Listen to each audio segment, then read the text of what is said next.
Struggle is real na mag-budget sa araw-araw ng gastusin. Kaya nang sabihin ng Department of Trade and Industry na kasya na raw ang 500 pisong budget pang Noche Buena ng pamilyang may 4 na miyembro, may mga napa-angry reacts. Hindi po sapat. Sa sangkap lang kulang pa yan. Mahal na po yung mga bilihin ngayon. Kung Noche Buena, mga 1,000 plus. Sa sample computation ng DTI, sa budget na 526 pesos, pwede na raw makabili ng Christmas ham, macaroni salad, fruit salad at Pinoy pandesal. Chinek natin ang presyo ng mga sangkap na mga putahing yan dito sa Pasig Mega Market. Ate, magkano po ang Christmas ham po natin?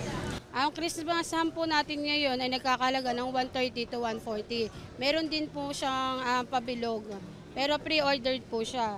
Ito po, nagkakalaga po ng 250 sa ngayon. Ito po yung talagang pang Christmas ham na hinahanap ng masa.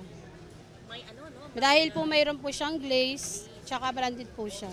Ang spaghetti pasta mabibili ng 50 pesos. Mas mahal sa presyo sa price guide ng DTI na 30 pesos. Ang tomato sauce ibinebenta ng 65 pesos.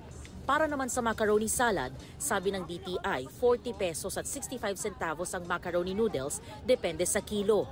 Ang bentahan sa palengke, 15 pesos hanggang 60 pesos. Ang mayonnaise, 95 pesos kada 220 ml. At ang cheese, 58 pesos hanggang 60 pesos kada 160 grams. Ayon sa DTI, kaya rin pagkasyahin sa 500 peso na budget ang fruit salad at ang all-purpose cream naman, 40 pesos ang pinakamura sa Pasig Mega Market. Nasa 36 pesos ang presyo niyan kung base sa price guide ng DTI. Kung sa palengke mamimili ng mga recados at susumahin, nasa 713 pesos ang magagastos sa simpleng handa.